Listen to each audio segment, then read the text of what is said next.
എല്ലാവർക്കും നല്ല നമസ്കാരം. Happy Sunday. ഞായറാഴ്ചയിലത്തെ ആദ്യത്തെ വാർത്ത. സമയം 2 മണി പുലർച്ചെ. ഞാൻ പറഞ്ഞില്ലേ, ഈ പ്രഭാതത്തിലായിരിക്കും കുറേയും കൂടി നിഗൂഢമായ വാർത്തകൾ പറയാൻ സാധിക്കുക. നമുക്കറിയാം, ഈ കാനനപാതയിലൂടെയുള്ള യാത്ര എത്ര മനോഹരമാണ്. മൃഗങ്ങളെയൊക്കെ കണ്ട് നിഗൂഢമായ വനത്തിൻ്റെ ഇടയിലുള്ള യാത്ര വളരെ മനോഹരമാണ്. അങ്ങനെ കാടുകളുടെ ഉള്ളിലൂടെയുള്ള യാത്ര ആസ്വദിച്ചിട്ടുള്ളൊരു വ്യക്തിയാണ് ഞാൻ. വളരെ മനോഹരമാണ്. സംഗതിയൊന്നും കുഴപ്പമില്ല. പക്ഷെ നമ്മൾ സഞ്ചരിച്ചുകൊണ്ടിരിക്കുന്ന വാഹനം ഈ കൊടും കാടിനുള്ളിൽ ഒരു വഴിയിൽ പെട്ടുപോയാൽ എന്ത് ചെയ്യും? അതും ഒരു KSRTC ബസ്, 10-35 യാത്രക്കാർ. അങ്ങനെ ഒരു സംഭവമാണ് മലക്കപ്പാറ ചാലക്കുടി റൂട്ടിൽ സംഭവിച്ചതൊരു KSRTC ബസ്. ആ ബസ്സിൻ്റെ സ്റ്റിയറിങ്ങിനെ സംബന്ധിച്ച് സ്വല്പം പ്രശ്നങ്ങൾ വന്നപ്പോൾ ഡ്രൈവർ വളരെ ഉചിതമായൊരു തീരുമാനം പറഞ്ഞു, ഇനി മുന്നോട്ട് പോകാൻ സാധിക്കില്ല. വണ്ടി അവിടെ നിന്നു. ഇനി എന്തുണ്ടായി? മണിക്കൂറുകളോളം ആ ബസ്സിൻ്റെ ഉള്ളിൽ ഇരുന്ന യാത്രക്കാർക്ക് എന്താണ് പറയാനുള്ളത്? അവരെത്തിച്ചേർന്ന സമയമാണ് ഞാനിപ്പോൾ പറഞ്ഞ 2 മണി സമയം. ഏകദേശം വൈകുന്നേരത്തോടുകൂടി എത്തേണ്ട സംഭവമാണ്. പക്ഷേ എത്തിച്ചേർന്ന സമയം എന്ന് പറഞ്ഞു കഴിഞ്ഞാൽ പുലർച്ചെ, ഞായറാഴ്ച 2 മണിക്കാണ് പുലർച്ചെയാണ് എത്തിയത്. അതിൻ്റെ ഉള്ളിലെ യാത്രക്കാർ അനുഭവിച്ച കാര്യങ്ങൾ എന്തൊക്കെയാണെന്ന് അവരോട് തന്നെ നമുക്ക് ചോദിക്കാം. ഓക്കെ കേട്ടോ, ഒരു പൈപ്പ് കെട്ടിവിടുന്നത് KSRTC ഇതാണ്. അതായത് സ്റ്റിയറിങ്ങിൻ്റെ ഫ്ലൂയിഡ് പോണ പൈപ്പ് കെട്ടി അടക്കം വെച്ച് വിട്ടാണ് വണ്ടി. ഓക്കെ, ഈ പൈപ്പ് ഫ്ലൂയിഡ് തള്ളിയിട്ട് ലീക്കായാണ്. ഇത് മുമ്പേ തുടങ്ങിയുള്ള ലീക്കാണ്. ഈ കെട്ടി വെച്ചിട്ടുണ്ടോ കേട്ടോ, തുണിയും ഇതൊക്കെ വെച്ച് ടൈറ്റ് ചെയ്ത് കെട്ടിയത്, വള്ളി വെച്ച് കെട്ടി വിട്ടേക്കുന്ന സാധനം. അത് നോക്ക്, കെട്ടിക്കൂടെ ഇത്ര 80 കിലോമീറ്റർ ഓടുന്ന വണ്ടിയാണിത്. ഈ വണ്ടിയാണ് ഇങ്ങനെ കെട്ടി വെച്ച് വിടണേ. ഈ KSRTC ഒരു ഉത്തരവാദിത്തം കാണിക്കണ്ടേ. ഒരു 30 പേര് ഇപ്പോൾ യാത്രയുണ്ട് വണ്ടിയിൽ. രാത്രി ഇപ്പോൾ സമയം 9 മണി കഴിഞ്ഞു. ഞങ്ങൾ 6 മണിക്കൂടെ പെട്ടിടക്കണതാ. ഇപ്പോൾ സമയം 9 മണി കഴിഞ്ഞു. ഇനി വണ്ടി വരണമെങ്കിൽ 1-1.5 മണിക്കൂർ പിടിക്കും. വീട്ടിലെത്തുമ്പോൾ 12 മണി കഴിയും. കുഞ്ഞി പിള്ളേരുകൾ ഭക്ഷണം കഴിച്ചില്ല, ബസ്സിൻ്റെ പാടില്ലെന്ന് പറയണേ. ഈ കാടിൻ്റെ ഉള്ളിൽ അവിടുന്ന് ഭക്ഷണം കിട്ടണേ. ഞങ്ങൾ എന്ത് ചെയ്യേണ്ടത് ഇനി? സംഭവം ഈ ചേട്ടൻ പറയുന്നതിൽ വലിയ കാര്യമുണ്ട്. സംഗതി 80 കിലോമീറ്റർ പോകണ ഈ ആനവണ്ടിയിൽ ഇതുപോലെ കെട്ടി വെച്ചിട്ടാണോ പോണേന്നുള്ളതാണ് ആ ചേട്ടൻ ചോദിക്കുന്നത്. ചേട്ടൻ ചോദിച്ച ചോദ്യത്തിൽ വലിയ സംഭവമുണ്ട്. ഇതൊക്കെ ചിന്തിക്കേണ്ട കാര്യമാണ്. മലക്കപ്പാറയിൽ നിന്ന് വിവിധ സ്ഥലങ്ങളിൽ നിന്നായിട്ടൊരു 10-35 പേര് ആനവണ്ടിയിൽ കയറി അവർ യാത്ര തുടങ്ങി. സുഖകരമായിരുന്നു യാത്രയുടെ തുടക്കമൊക്കെയും. പക്ഷേ വണ്ടി 10 അടി കോളനിയിലവിടെ എത്തിയ വഴി സംഗതി ഡ്രൈവർ പറഞ്ഞു, ഇനി മുന്നോട്ട് പോകാൻ പറ്റില്ല. ഡ്രൈവർക്ക് കാര്യം മനസ്സിലായി, കെട്ടി വെച്ചേക്കാണല്ലോ, സംഭവം ആകെ പണിയായി. ആ പാവം ഡ്രൈവർ അങ്ങനെ ഒരു തീരുമാനം എടുത്ത് നന്നായി. അതല്ലെങ്കിൽ ഒരു 3-4 വളവ് എങ്ങാനും കഴിഞ്ഞ് സ്റ്റിയറിങ് ഇങ്ങോട്ട് പിടിക്കുമ്പോൾ അങ്ങോട്ടാ പോയി കഴിഞ്ഞാൽ സംഗതി എന്തായിരിക്കും സ്ഥിതി? വണ്ടി അങ്ങോട്ട് നിന്നു. എന്തപ്പം ചെയ്യുക? ആരെങ്കിലും വിളിക്കാൻ പറ്റുമോ? കൊച്ചു കുട്ടികളടക്കം വിവിധ കാര്യങ്ങളിലേക്ക് പോകാതിരിക്കുന്ന ഒരുപാട് ആൾക്കാർ ഈ ആനവണ്ടിയുടെ ഉള്ളിൽ ആകെ തീ തിന്ന് കഴിയാണ്.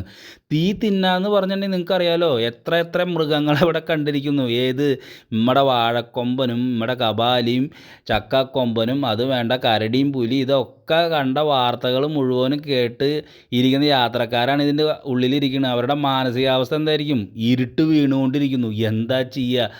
ആന വരും, ആകപ്പാടെ കൂടി പേടി, പിള്ളേരുകളും ആകപ്പാടെ കൂടി ടെൻഷൻ. ഒടുവിൽ ഒരു 6 മണി തൊട്ട് ഇവർ പലരെയും വിളിച്ച്, ഫോറസ്റ്റുകാരെ വിളിച്ച്, അങ്ങനെ ഇങ്ങനെയൊക്കെ വിളിച്ച് ഒരു 9 മണി ആയി കഴിഞ്ഞപ്പോൾ ആ ഫോറസ്റ്റ് ടീം എത്തി. സ്റ്റേ വണ്ടി പോകുന്നുണ്ട് മലക്കപ്പാറയിലേക്ക്. ആ വണ്ടി തിരിച്ചു വരട്ടെ, എന്നാൽ ഞങ്ങളെ കയറ്റി കൊണ്ടുപോകുമെന്ന് പറയുന്നുണ്ട്. ഒരു കാര്യം നടക്കണില്ല. ആകെ ടെൻഷനിലായി എൻ്റെ പ്രിയപ്പെട്ടവരെ. മൊത്തം കലിപ്പിൽ ഈ യാത്രക്കാരെ കുറ്റം പറഞ്ഞിട്ട് യാതൊരുവിധ കാര്യമില്ല. ഇതുപോലുള്ള യാത്രയ്ക്കൊക്കെ പോകുമ്പോൾ ഒന്ന് കണ്ടീഷനാണോന്നെങ്കിലും നോക്കിയിട്ട് വേണ്ട വണ്ടി എടുക്കാനായിട്ട്. ഇനി ഇവരുടെ അനുഭവങ്ങൾ നമുക്ക് കേൾക്കാം. 6 മണിക്കൂടെ വന്ന് ഇരിക്കണേന്. കൊച്ചു പിള്ളേരൊക്കെ വിശന്നിട്ട് കരയണേന്. വീട്ടുകാരെ അറിയിക്കാനുള്ള നിവൃത്തിയില്ല. 9 മണിക്ക് ഞങ്ങൾ ചാലക്കുടിയിൽ എത്തുമെന്നാണ് പറഞ്ഞിരുന്നത്. വീട്ടുകാർ പ്രതീക്ഷിച്ചിരിക്കുകയാണ് എന്ത് സംഭവിച്ചെന്നുള്ളത്. അവർക്ക് ഞങ്ങൾക്ക് ഫോൺ വിളിക്കാൻ പോലും പറ്റണില്ല. വണ്ടിയുടെ അവസ്ഥ വളരെ മോശം വണ്ടിയാണിത്. ആ വണ്ടിയുടെ ഇത് നോക്കിയിട്ട് പുറത്തിറങ്ങാൻ പറ്റില്ല. അട്ട, പാമ്പ് ഇതൊക്കെ വരുമെന്നുള്ളതിൽ ഞങ്ങൾക്ക് പുറത്തിറങ്ങാൻ പറ്റണില്ല. പുലി, ആന അവിടെ നിൽപ്പുണ്ടെന്ന് പറയുന്നു. ഇതെല്ലാം കൊണ്ട് ഞങ്ങൾ പേടിച്ച് വിറങ്ങലിച്ച് വല്ലാത്തൊരു ബുദ്ധിമുട്ടിലേക്ക്. മഴയും ഇടിവെട്ടും ഒക്കെ ഉണ്ട്. വീട്ടിലേക്കൊന്ന് വിളിച്ചു പറയാനുള്ള ഒരു സൗകര്യം പോലും ഇല്ലായിരുന്നു. അങ്ങനെ ഭയങ്കര വിഷമിച്ച് വല്ലാത്തൊരു ബുദ്ധിമുട്ട്, വല്ലാത്തൊരവസ്ഥയിലാണ് ഞങ്ങളിപ്പോ നിൽക്കുന്നത്. ഞങ്ങളിവിടെ 6 മണിക്ക് തൊട്ട് നിൽക്കുന്നതാണ്. ഈ കുഞ്ഞു കുട്ടികൾ തുടങ്ങി ഇത്രയും വലിയ ആളുകൾ വരെയുണ്ട്. അത് 65-66 വയസ്സായ അമ്മമാർ വരെ ഇതിലുണ്ട്. ഞങ്ങളുടെ ജീവന സ്വത്തിന് യാതൊരു ഒരു സേഫ്റ്റിയും ഈ സർക്കാർ ഞങ്ങൾക്ക് തരുന്നില്ല. ഈ KSRTCയിലെ ആളുകൾ, ഈ 2 ജീവനക്കാരുണ്ട്, അവർക്ക് എന്ത് സംഭവിച്ചാലും അവർക്ക് യാതൊരു കുഴപ്പമില്ലേ? ഞങ്ങൾ ഇത്രയും ഈ കുഞ്ഞു 4 വയസ്സായ കുട്ടി ഇതിലുണ്ട്. ഈ കുട്ടികൾക്ക് ഒരു ഫുഡ് കഴിക്കാനോ എന്തെങ്കിലും ഒരു സേഫ്റ്റി, എന്തെങ്കിലും ഒരു ചെറുതായിട്ട് പോലും എന്തെങ്കിലും സംഭവം ഉണ്ടെങ്കിൽ ഞങ്ങൾക്ക് കുഴപ്പമില്ലായിരുന്നു. ഇവിടെ ഇത്രയും മണിക്കൂറായി ഞങ്ങൾ നിൽക്കുന്നു.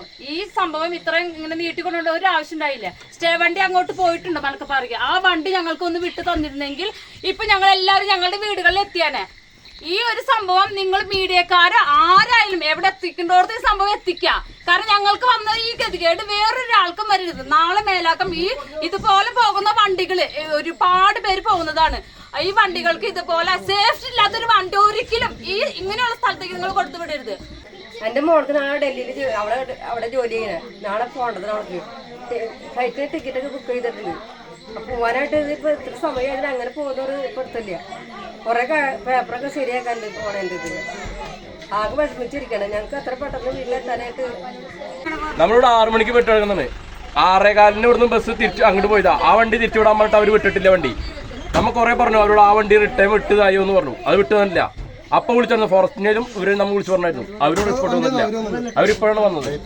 ഇപ്പൊ സമയത്തിനായി ഞങ്ങള് വൈകുന്നേരം 5:10 മലക്കപ്പാറയിൽ നിന്നും ചാലുടിക്ക് വന്നോണ്ടിരിക്കുന്നു. അപ്പൊ 10 കോളനി എന്ന് പറയുന്ന ഒരു സ്ഥലമുണ്ട്, കാട്ടുപ്രദേശമാണ്. അപ്പൊ അവിടെ എത്തി കഴിഞ്ഞപ്പോഴാണ് ഡ്രൈവർ പറഞ്ഞ വണ്ടി മുന്നോട്ട് പോകാൻ പറ്റില്ല, വണ്ടിക്ക് എന്തോ തകരാറ് പോലെ തോന്നുന്നു, സ്റ്റീറിംഗ് ഓടിയണില്ല എന്ന് പറഞ്ഞു. അപ്പൊ ഞങ്ങള് എയർ കുറവാണെന്ന് വെച്ചിട്ട് ഞങ്ങൾ ഇറങ്ങി നോക്കി. അപ്പൊ എയർ കുറവല്ല.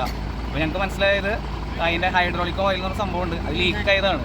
ചെയ്തു വെച്ചിരിക്കുന്നത് വെച്ച് കഴിഞ്ഞാൽ ഒരു ചരടിട്ട് കെട്ടി വെക്കുകയാണ് ചെയ്തിരിക്കുന്നത്. അങ്ങനെ ഞങ്ങൾക്ക് സ്റ്റീറിംഗ് മുന്നോട്ട് പോകാൻ പറ്റുന്നുണ്ടായിരുന്നില്ല. സ്റ്റീറിംഗിന്റെ തകരാറ് മൂലം ഞങ്ങൾ അവിടെ ഒരു 6:10 ആയിട്ടുണ്ടാവണം. അതിനുശേഷം ഞങ്ങൾക്ക് മൊബൈലിൽ റേഞ്ച് കിട്ടുന്നതിന്റെ ഭാഗമായിട്ട് ഞങ്ങൾ പതുക്കെ വളരെ സ്ലോ ആയിട്ട് ഒരു സൈക്കിൾ പോണ സ്പീഡിലാണ് ഞങ്ങൾ നേരെ ഈ ഒരു റേഞ്ച് എന്ന സ്ഥലത്തേക്ക് എത്തിയത്. അവിടെ വെച്ചിട്ട് ഞങ്ങൾ KSRTC കോലിക്ക് വിളിച്ചു, ഡ്രൈവറും കണ്ടക്ടറും വിളിച്ചു. അപ്പോൾ അവർ പറഞ്ഞത് പകരം വാഹനം ഇവിടുന്ന് വിടാമെന്ന് പറഞ്ഞു. അപ്പോൾ ഇവിടുന്ന് വിടുമ്പോൾ എങ്ങനെ പോയാലും ഒരു 10-10:45 ആവും ഞങ്ങൾക്ക് അറിയാം.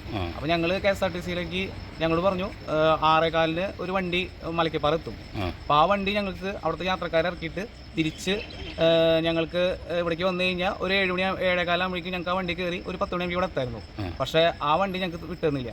ശേഷം ഞങ്ങൾക്ക് ഡിപ്പോയിലേക്കും സ്റ്റേഷൻ മാസ്റ്റർക്കൊക്കെ ഞങ്ങൾ വിളിച്ചു. ശേഷം അവർ വിളിച്ചിട്ടൊന്നും ഒരു പ്രതികരണമൊന്നും ഉണ്ടായില്ല. പിന്നെ ഞങ്ങൾ അപ്പോൾ അവർ പറഞ്ഞു ഞങ്ങൾക്ക് നോക്കാമെന്നൊക്കെ പറഞ്ഞെങ്കിലും പിന്നെ ഞങ്ങൾ കുറേ വട്ടം വിളിച്ചു സ്റ്റേഷൻ മാസ്റ്ററേയും അതുപോലെ തന്നെ ഇവിടുത്തെ ലാൻഡ് ഫോൺ വിളിക്കും. അവരാരും ഞങ്ങൾക്ക് അനുകൂലമായിട്ട് ഒരു സംഭവം തന്നില്ല. ശേഷമാണ് ഞങ്ങൾ ഫോറസ്റ്റ് ഓഫീസിലേക്ക് വിളിച്ചു. കാരണം ഞങ്ങൾ കാട്ടിൽ ഒറ്റയ്ക്ക് നിൽക്കണം. പക്ഷേ ഫോറസ്റ്റുകാർ പിന്നെ ഞങ്ങളടുത്ത് വന്നത് 9:00 ശേഷം. അത് വന്നത് എന്തുകൊണ്ടാന്ന് വെച്ച് കഴിഞ്ഞാൽ സമയം ഈ ബസ് ഒറ്റയ്ക്ക് സമയം എവിടെയായിരുന്നു. ഞങ്ങൾ ഏകദേശം 10-35 യാത്രക്കാരുണ്ടായിരുന്നു. ആ യാത്രക്കാരിൽ ബഹുഭൂരിപക്ഷം സ്ത്രീകളും കുട്ടികളൊക്കെ ആയിരുന്നു. പിന്നെ എന്താ കേസ് എന്ന് വെച്ച് കഴിഞ്ഞാൽ ഞങ്ങൾക്ക് ആഹാരമോ അങ്ങനെ ഒന്നും ഞങ്ങൾക്ക് കിട്ടിയിട്ടില്ല. ആകെ ചെയ്ത ഉപകാരം എന്തിനാന്ന് വെച്ച് കഴിഞ്ഞാൽ ഒരു 10:30 ആയപ്പോഴാണ് ബസ് വന്നത്. ശേഷം ഫോറസ്റ്റുകാർ ഞങ്ങൾക്ക് ചെറുതായിട്ട് ചായയും ഇവർക്ക് സ്ത്രീകൾക്കും കുട്ടികൾക്കും ഒരു ബാത്റൂം സൗകര്യം ചെയ്തു എന്നല്ലാണ്ട് വേറെ ഒന്നും ഉണ്ടായിട്ടില്ല. പിന്നത്തെ കേസ് എന്താണെന്ന് വെച്ച് കഴിഞ്ഞാൽ ഞങ്ങൾ അവരോട് പറഞ്ഞിരുന്നു ആ വണ്ടി അവിടെ വെറുതെ എടുക്കുക. അതായത് ഇവിടുന്ന് ചാലക്കുടിയിൽ നിന്ന് മലക്കപ്പാറ പോകുന്ന വണ്ടിയാണ്. 2 വണ്ടികളുണ്ട്. ആ 2 വണ്ടിയും സ്റ്റേ ആണ് അവിടെ. അപ്പോൾ അതിലൊരു വണ്ടി ഞങ്ങൾക്ക് വിട്ടിരുന്നെങ്കിൽ ഒരു പക്ഷേ ഞങ്ങളൊരു 10 മണിയാകുമ്പോൾ ഇവിടെ എത്തണമായിരുന്നു. അപ്പോൾ സമയം ഏകദേശം 1:45 ഇപ്പോഴാണ് ഞങ്ങളോട് എത്തിയത്. ഈ നേരം വരെ ഞങ്ങൾ അവിടെ അത്രയും ബുദ്ധിമുട്ടിലായിരുന്നു. കാരണം എന്താണെന്ന് വെച്ച് കഴിഞ്ഞാൽ ഞങ്ങൾക്ക് വിളിച്ച് പറയാനായിട്ട് സൗകര്യം ഉണ്ടായിരുന്നില്ല, റേഞ്ച് ഇല്ല. ഞങ്ങൾക്ക് ഒരു വീഡിയോ പോലും അവിടെ നിങ്ങൾ അയക്കാനുള്ള ഒരു നെറ്റ്വർക്ക് പോലും അവിടെ ഉണ്ടായിരുന്നില്ല. പിന്നെ പലരും വിശന്നും ഈ നേരം വരെ ഇരുന്നു. അവസാനം ഇപ്പോഴാണ് ഞങ്ങളോട് എത്തിയത്. മലക്കപ്പാറയ്ക്ക് ഇവിടുന്ന് എപ്പോഴാണ് പോയത്? ഇതിൽ പല ആൾക്കാരാണ്. ഞങ്ങൾ ഉല്ലാസയാത്രയല്ല.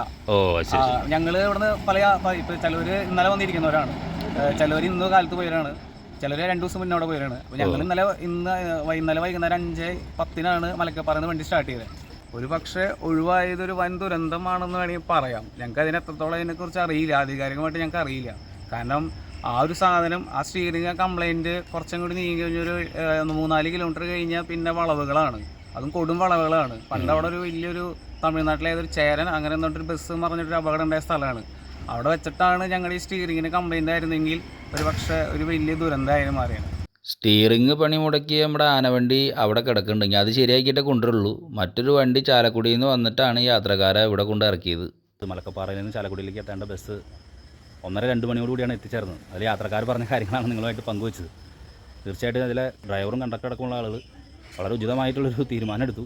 ഞാൻ ഇനി മുന്നോട്ട് പോകാൻ സാധിക്കില്ല എന്നൊരു തീരുമാനം എടുത്തുകൊണ്ടാണ് ആ വണ്ടി അവിടെ വെച്ച് നിർത്താനും മറ്റു കാര്യങ്ങളിലേക്ക് പോകാനും സാധിച്ചത്. കുറച്ച് സമയം പോയെങ്കിലും അത് കുറച്ചും കൂടി നീങ്ങിയിട്ടാണെങ്കിൽ വലിയ വളവുകളും അവിടെ വെച്ചാണ് സ്റ്റിയറിങ്ങിന് പ്രശ്നം വരികയും വലിയ ദുരന്തങ്ങളിലേക്ക് പോയിരുന്നെങ്കിലോ. എനിക്ക് പറയാനുള്ളത് ഈ ഹൈ റേഞ്ച് മേഖലയിലൂടെയൊക്കെ സഞ്ചരിക്കുമ്പോൾ ഈ KSRTC ഉൾപ്പെടെയുള്ള വാഹനങ്ങൾ തീർച്ചയായിട്ടും അവരുടെ വാഹനങ്ങളൊക്കെ ഫുൾ കണ്ടീഷനാണോ എന്ന് ശ്രദ്ധിക്കുക. കാരണം ഇതിൽ ഒരുപാട് യാത്രക്കാർ സഞ്ചരിച്ചുകൊണ്ടിരിക്കുന്ന വാഹനമാണ്, ഒരുപാട് പേര്. വലിയ ദുരന്തത്തിലേക്ക് നിങ്ങളുടെ ചെറിയ ചെറിയ പോരായ്മകൾ വലിയ ദുരന്തത്തിലേക്ക് എത്തിക്കരുതെന്ന് മാത്രമാണ് പറയാനുള്ളത്. എന്തായാലും ഇത്രയും മണിക്കൂറുകൾ ആ കൊടുങ്കാടിനുള്ളിൽ വഴിയിൽ തനിച്ചിരുന്ന യാത്രക്കാരെ മുഴുവനും അവരുടെ ആ വിൽ പവറിന് നമിക്കുകയാണ്. കാരണം ഇത്രയും സമയം ഭക്ഷണം കിട്ടാതെ വെള്ളം കിട്ടാതെ ഫോറസ്റ്റുകാർ വന്നതിന് ശേഷം വെള്ളമൊക്കെ കിട്ടിയെന്നാണ് പറയാൻ സാധിച്ചത്. എന്തായാലും ഇതിൻ്റെ ഉള്ളിൽ ഈ ആനയുടെ ആക്രമണമൊക്കെ നടക്കണ ഈ സാഹചര്യത്തിൽ അതിൽ നിന്നൊന്നും ആനയുടെ ആക്രമണം മറ്റു കാര്യങ്ങളൊന്നും വരാതെ തിരിച്ച് ഇവിടെ വീടുകളിലേക്ക് എത്താനായിട്ട് അവർക്ക് കഴിഞ്ഞു എന്നുള്ളത് വലിയ കാര്യം തന്നെയാണ്. ഇനി ഇത്തരം കാര്യങ്ങൾ ആവർത്തിക്കപ്പെടാതിരിക്കട്ടെ. എന്ന് പറഞ്ഞാൽ വാഹനങ്ങൾ കേടാവും, പക്ഷെ അത് നമ്മൾ ഈ ഹൈ റേഞ്ച് മേഖലയിലൂടെ പോകുന്ന വാഹനങ്ങളൊക്കെ ഒന്ന് മുൻകൂട്ടി ഒന്ന് കണ്ടീഷനാണോ എന്ന് ശ്രദ്ധിക്കുന്നതും വളരെ നല്ലതാണ്. മനുഷ്യരാണല്ലോ അതിൽ സഞ്ചരിക്കുന്നത്. നന്ദി, നമസ്കാരം.